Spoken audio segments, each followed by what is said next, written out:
Le service militaire américain, que ce soit US Army, US National Guard, US Air Force, tout le reste là, ce n'est pas la blague. C'est pas du tout la blague.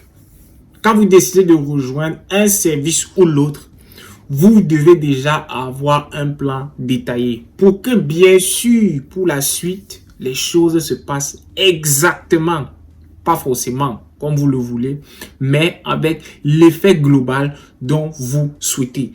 Vous voulez savoir comment? Bien vouloir rester scotché sur la vidéo.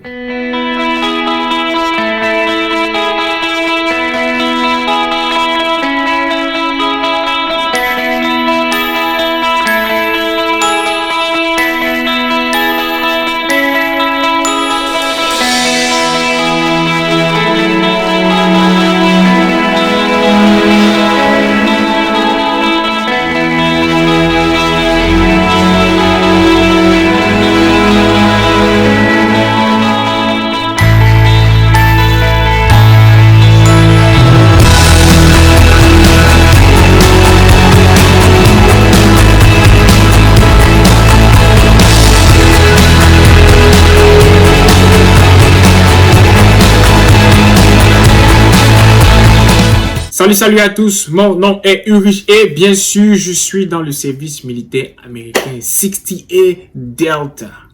Là, 60A Delta, Surgical Tech, Scrub Tech, NBSTA, toutes les formes de synonymes qu'on donne souvent à notre job. Donc c'est ça principalement que je fais dans l'armée réserve bien sûr et je conseille sur cette chaîne tous ceux-là qui décident de rejoindre le service militaire américain.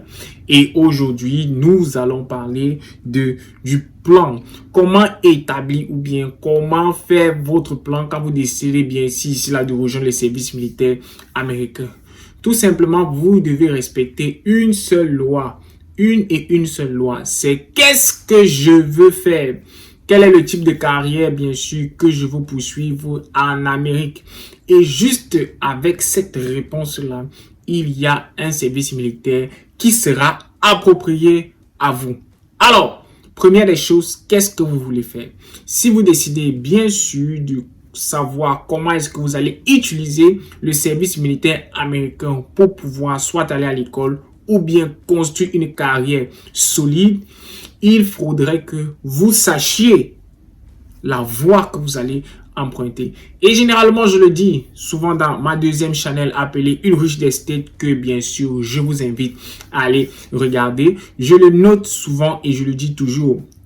Vous devez laisser les degrees qui ne servent à rien, les useless degrees. Il y a plein d'études en Amérique qui ne servent à rien. Faut pas qu'on vous mente.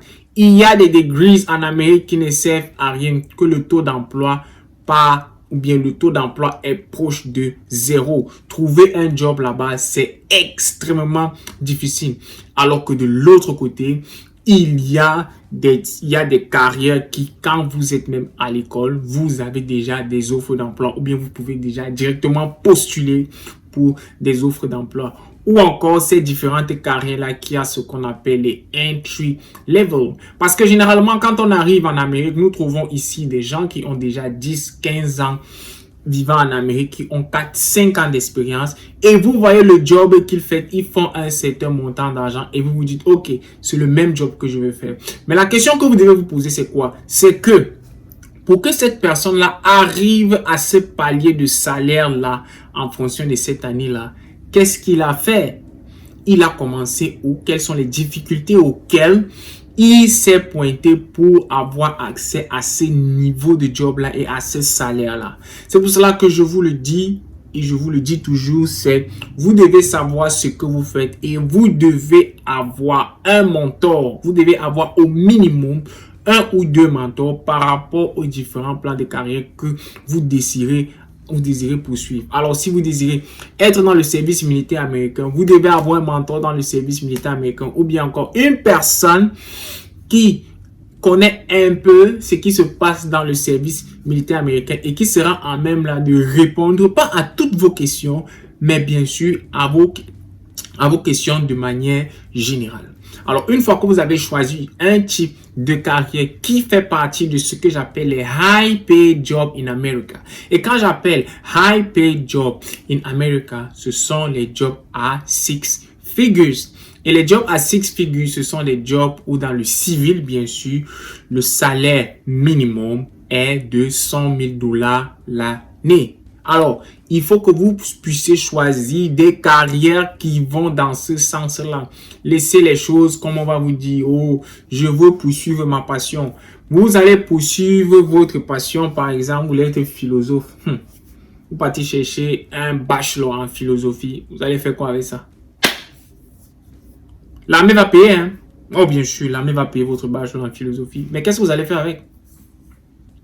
Vous n'allez rien faire avec ça. Carrément. Il faut aller vers des filières qui ont un fort taux d'emploi. Et il y a deux grandes catégories. Deux grandes catégories en Amérique que vous allez forcément trouver de l'emploi. Et à l'intérieur du service militaire américain, vous allez avoir un très grand, énorme succès. Et ces deux choses, c'est quoi? C'est le domaine de l'information et de la technologie, ce que les gens appellent souvent le IT. Et en deuxième partie, c'est quoi? C'est le domaine de la santé. Et le domaine de la santé est divisé en quoi? En deux parties. Il y a la partie clinique et la partie non clinique. Donc, si vous ne voulez pas trop être avec les patients et tout, vous choisissez la partie non clinique et la demande est toujours énorme. Alors, une fois que vous avez déjà fait quoi? Vous avez élaboré la partie où vous allez bien sûr partir. Vous allez partir. Vous devez maintenant savoir quel est le système militaire américain qui va me permettre d'atteindre cet objectif-là en peu de temps. Un exemple, si vous voulez par exemple aller dans le domaine de l'information et de la technologie où la majeure partie des cours peut être en ligne, je vous conseille d'être Active Duty tranquillement. Vous faites votre argent dans Active Duty et bien sûr, vous prenez 2-3 classes par semestre tranquillement et vous pouvez graduer de votre bachelor, on va dire à la fin de votre contrat, à la fin par exemple de votre premier contrat, si vous ne voulez pas bien sûr externe, bien sûr vous ne voulez pas signer un autre contrat, vous sortez du service militaire américain sans dette et vous avez un diplôme qui fait partie des high paid jobs United States. Et quand vous sortez, vous avez une fois accès à certains programmes que l'armée vous entretient encore.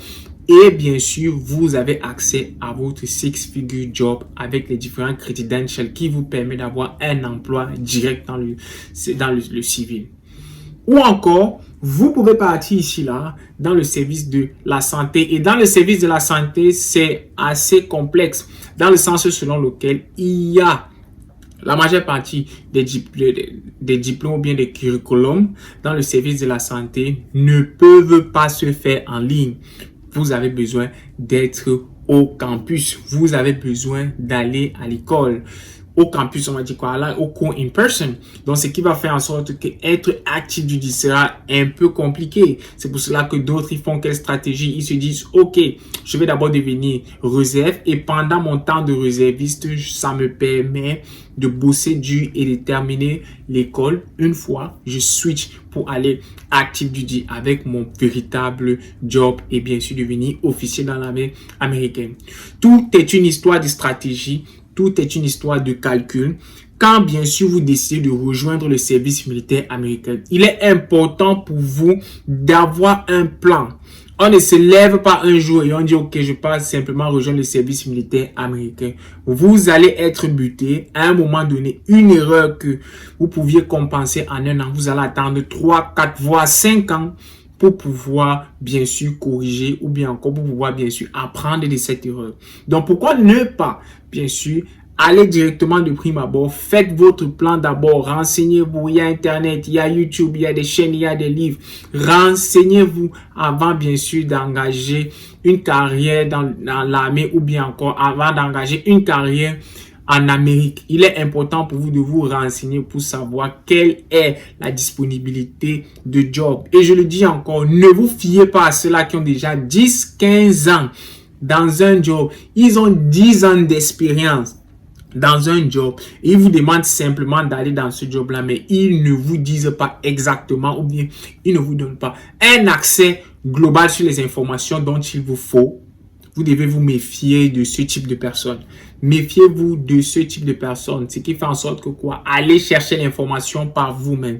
Que ce soit dans le service militaire américain, que ce soit dans le domaine du civil. Faites vos recherches. Avant de signer votre contrat dans l'armée américaine, vous devez déjà avoir un plan qui est élaboré sur toute la durée de votre contrat.